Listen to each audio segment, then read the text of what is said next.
¿Cómo fue el comienzo del fin del Imperio de Tartaria y qué guerras hubo? Bienvenidos a su canal de historia favorita, Ecos de la Historia Humana.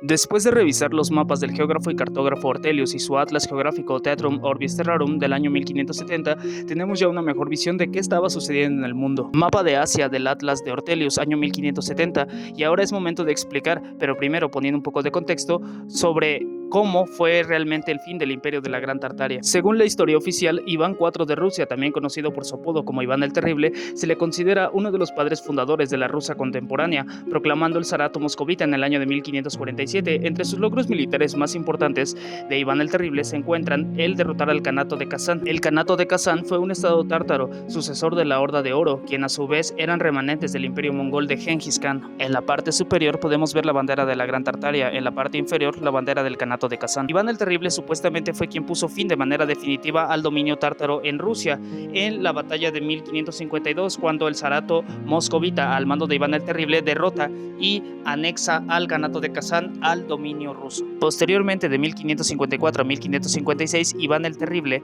también derrotará al Kanato Estado de Astracán y también lo anexará al zarato ruso. Ya para estos momentos el zarato moscovita o zarato ruso había conquistado dos estados kanatos tártaros de la Gran Tartaria.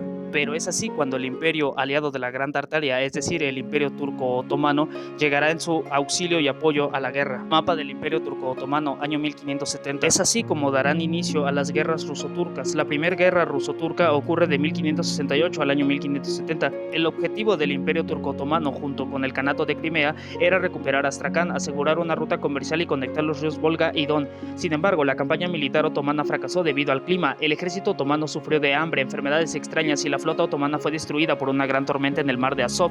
Estas cuestiones más otros factores logísticos militares hicieron que para el año 1570 la guerra terminara con un tratado en el que el imperio turco-otomano reconoce el control ruso sobre Astracán y el Volga. Esa fue la supuesta historia oficial. Sin embargo, al ver el siguiente mapa de la Gran Tartaria del Atlas de Ortelius, año 1570, nos podemos dar cuenta que el imperio de la Gran Tartaria aún seguía existiendo, no había sido derrotado, y además de eso podemos ver que los kanatos estados tártaros de Kazán y Astracán aún pertenecían a la Gran Tartaria, no habían sido derrotados, y Rusia seguía siendo un mini país estado. Mapa de Rusia, Moscovia y Tartaria del año 1562, usado para el Atlas de Ortelius, Theatrum Orbis Terrarum del año 1570, con unos ligeros ajustes. Podemos ver que el dominio del imperio de la Gran Tartaria venía desde Europa, pasando por todo Asia y partes de América del Norte, pero en Europa nos enfocaremos en la parte tártara de Crimea. Pues justo en ese momento se estaban llevando a cabo las invasiones tártaras en Rusia del siglo XVI, o sea los 1500, llevadas a cabo por los tártaros de Crimea, del Kanato Estado Tártaro de Crimea. El Kanato de Crimea era el estado tártaro de los tártaros de Crimea desde 1441 hasta el año 1783. Sin embargo, el Kanato de Crimea también era conocido por otro nombre, el cual era el nombre de Tartaria Menor, en inglés Petit Tartary o Little Tartary. Tartaria Menor ocupaba partes de los actuales países de Ucrania y Rusia, además de la península de Crimea, que aún hoy día sigue en disputa esta zona. Podemos ver la bandera escudo de la Tartaria Menor, el cual era un escudo fondo dorado con tres grifos color negro y patas y pico color naranja. Pierre Duval, reconocido geógrafo francés del siglo XVII, o sea los 1600, en el año de 1682 realiza un grabado justamente de la representación del escudo bandera de la Tartaria Menor o Little Tartary o Kanato de Crimea. Recordemos que el grifo es el símbolo por excelencia de la bandera de la Gran Tartaria. Volviendo a ver el mapa de la Gran Tartaria del año 1570, justamente en ese año las invasiones de la Tartaria Menor a Rusia llegaron en su punto máximo. En el año de 1570, la Tartaria Menor,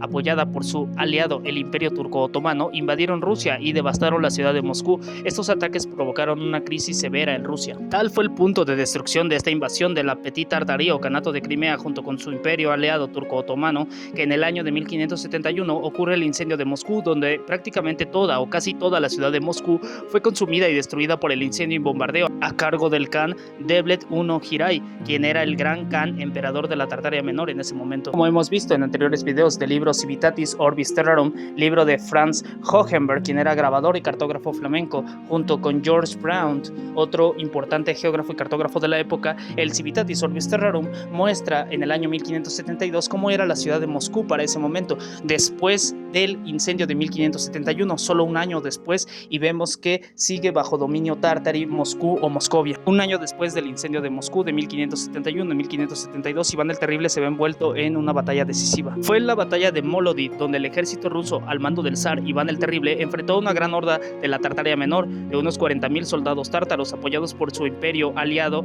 el Imperio Turco-Otomano, contra unos 25.000 soldados rusos. Aún estando en desventaja numérica, pero con una gran estrategia y tácticas militares, Rusia logra una gran victoria tan decisiva y tan aplastante que el Imperio Turco-Otomano y la Tartaria Menor o Kanato de Crimea jamás volvieron a planear una conquista en Rusia. El Khan de la Tartaria Menor, Devlet I Giray, sufrió una dura derrota, donde en la batalla tuvo que huir y perdió en la guerra a sus hijos y a su nieto. A partir de este momento, la expansión gradual de Rusia sería prácticamente inevitable. Sin embargo, la Gran Tartaria y el Imperio Otomano es cierto que habían perdido la batalla, pero aún estaban lejos de perder la guerra en su totalidad. Pero hay otro factor que influyó mucho y poco se habla o se piensa de él: el clima.